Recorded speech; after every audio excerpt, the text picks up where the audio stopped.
Sharad Mane YouTube चॅनलवर आपणा सर्वांचं मनपूर्वक स्वागत.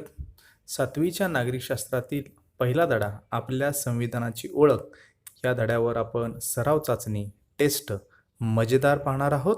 पहिला प्रश्न, देशाच्या कारभारासंबंधी तरतुदी एकत्रितपणे व सुसूत्रितपणे ज्या ग्रंथात नमूद केलेल्या असतात त्याला टिंबटिंब असे म्हणतात. 1. संविधान, 2. संविधानातील तरतुदी, 3. संविधान सभा का 4 नियम.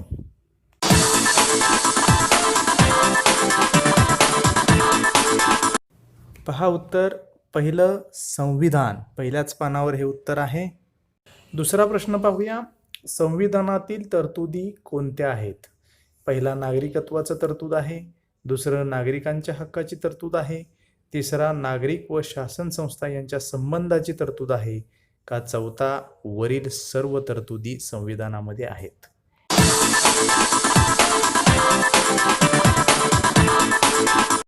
याचं उत्तर आहे पहा चौथं वरील सर्व.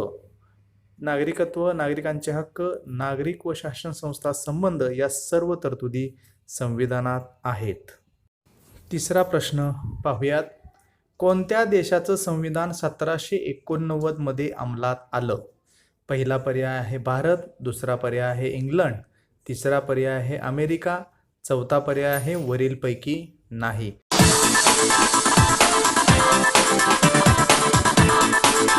विचार केलात का उत्तर? हां, बरोबरच आहे. पर्याय क्रमांक 3 अमेरिका. चौथा महत्त्वाचा प्रश्न पाहूया. मॅग्ना कार्टा करारापासून कोणत्या देशाचं संविधान विकसित होत गेले? पहिला पर्याय भारत, दुसरा पर्याय इंग्लंड, तिसरा पर्याय अमेरिका, चौथा पर्याय वरीलपैकी नाही.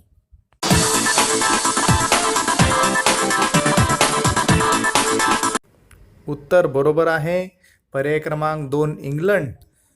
पुस्तकाच्या पान नंबर 2च्या सुरुवातीलाच हा भाग आहे. आपण महत्त्वाचा प्रश्न असे घेतोय ते सर्व लिहून ठेवायला विसरू नका. या पुढचा प्रश्न पाहूयात आपण आता. प्रश्न क्रमांक 5. भारताच्या संविधानाच्या निर्मितीला सुरुवात कधीपासून झाली? पहिला पर्याय इसवी सन 1947, दुसरा पर्याय इसवी सन 1950, तिसरा पर्याय इसवी सन 1948, चौथा पर्याय इसवी सन 1946. पहा, आपल्याला गोंधळात टाकणारा हा प्रश्न आहे. आपल्याला स्वातंत्र्य जरी 1947ला मिळालं असलं तरी आपल्याला संविधानाच्या निर्मितीला सुरुवात कधी झाली हे लक्षात ठेवण्यासाठी हा प्रश्न आवर्जून या ठिकाणी घेतलेला आहे.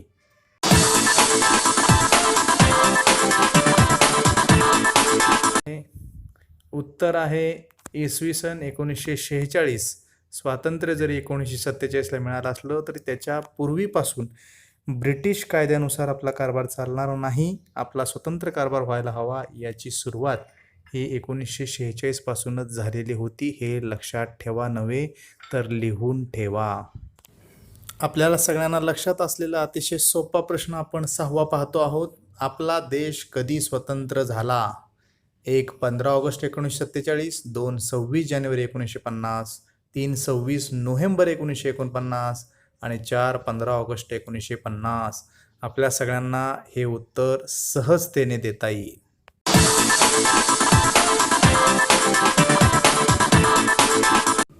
उत्तर अगदी सहजतेने तुम्ही सांगितलेलं आहे. पहिला पर्याय 15 ऑगस्ट 1947 रोजी आपला देश स्वतंत्र झालेला होता. 26 जानेवारी 1950ला आपण संविधानाचा स्वीकार करून प्रजासत्ताक दिन साजरा करायला सुरुवात केली. 26 नोव्हेंबर 1949 हा आपण संविधान दिन तेव्हापासून सुरुवात केलेली आहे करायला. आणि 15 ऑगस्ट 1950 हा कुठलाही पर्याय नाही. त्यामुळं आपण उत्तर सहजतेने दिलेले आहे. 7वाही महत्त्वाचा प्रश्न पाहूया. संविधान लिहून पूर्ण करण्यासाठी किती कालावधी लागला? पहिला पर्याय 2 वर्ष 17 महिने 11 दिवस लागले, दुसरा पर्याय 2 वर्ष 11 महिने 17 दिवस लागले, तिसरा पर्याय 2 वर्ष 11 महिने 11 दिवस लागले का चौथा पर्याय 2 वर्ष 2 महिने 11 वर्ष लागले? पहा, विचार करा. आणि हा सर्वात महत्त्वाचा प्रश्न आहे. अगदी तुम्ही मोठ्या स्पर्धा परीक्षा देणार असाल तर तिथे सुद्धा हा प्रश्न विचारला जाऊ शकतो.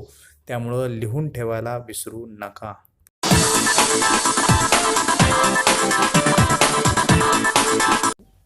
तर लाल रंगाच्या चौकोनामध्ये तिसऱ्या पानावर लिहिलेलं आहे 2 वर्ष 11 महिने 17 दिवस, म्हणजेच पर्याय क्रमांक 2.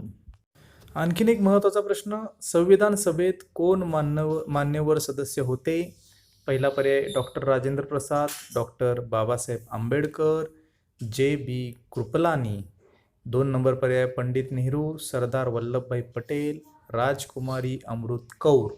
तिसरा पर्याय मौलाना आझाद, सरोजिनी नायडू, दुर्गाबाई देशमुख, हंसाबेन मेहता.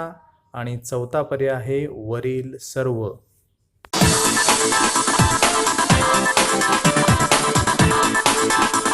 पहा, तिसऱ्याच पानावर एका चौकोनात हे सर्व नावं लिहिलेली आहेत आणि याचं उत्तर हे सर्वच मान्यवर सदस्य संविधान सभेमध्ये होते, म्हणून पर्याय क्रमांक 4 वरील सर्व. Doctor Rajendra Prasad, doctor Babasaheb Ambedkar, J B. Kripalani, Pandit Nehru, Sardar Vallabhbhai Patel, राजकुमारी अमृत कौर, मौलाना आझाद, सरोजिनी नायडू, दुर्गाबाई देशमुख, हंसाबेन मेहता व बी.एन. राव हे कायदेतज्ञ. अशा प्रकारे संविधान सभेमध्ये ही सर्व मान्यवर मंडळी सदस्य होती. 9वा प्रश्न बघा, 26 नोव्हेंबर हा दिवस कोणता दिन म्हणून आपण साजरा करतो? पहिला पर्याय स्वातंत्र्य दिन साजरा करतो, दुसरा पर्याय प्रजासत्ताक दिन साजरा करतो, तिसरा पर्याय शौर्य दिन साजरा करतो का 4 संविधान दिन साजरा करतो?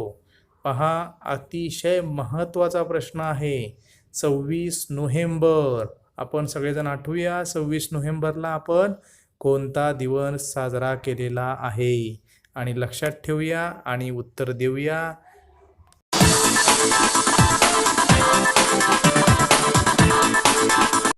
उत्तर बरोबर आहे, 4था संविधान दिन. मगाच आपण एका प्रश्नामध्ये सर्वच तारखेला अनुसरून कोणकोणत्या तारखेला कोणकोणते दिवस साजरे करतात हे आपण थोडीशी चर्चा केलेली होती आणि तिसऱ्या पानावर या ठिकाणी माहिती विस्तृतपणे दिलेली आहे. 26 नोव्हेंबर 1949 पासून आपण संविधान दिन 26 नोव्हेंबरला साजरा करतो. शेवटचा प्रश्न बघूया ह्या चाचणीमधला. 26 जानेवारी हा दिवस प्रजासत्ताक दिन म्हणून का साजरा करतात? 1. संविधानाने राज्यकारभाराची सुरुवात त्या दिवशी झाली म्हणून, दुसरं संविधान लिहून पूर्ण झालं त्या दिवशी म्हणून, तिसरं या दिवशी स्वातंत्र्य मिळाले म्हणून, का 4 संविधान सभेची निर्मिती या दिवशी झाली होती म्हणून.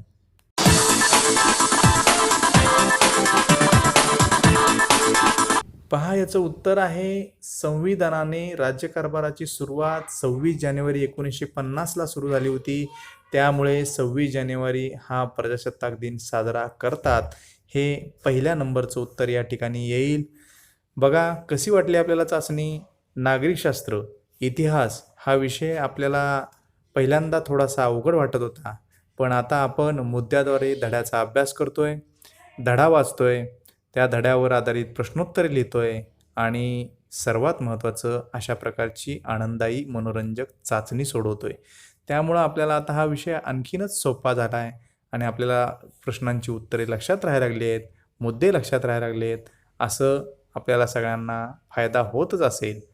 हाच फायदा आपल्या वर्गातल्या इतरही वर्गमित्रांना, आपल्या जवळच्या या 7वीच्या विद्यार्थ्यांना किंवा स्पर्धा परीक्षेला बसलेल्या इतरही विद्यार्थ्यांना किंवा 7वीच्याही पुढे गेलेल्या किंवा कोणत्याही इयत्तेच्या विद्यार्थ्यांना याचा लाभ होऊ शकतो.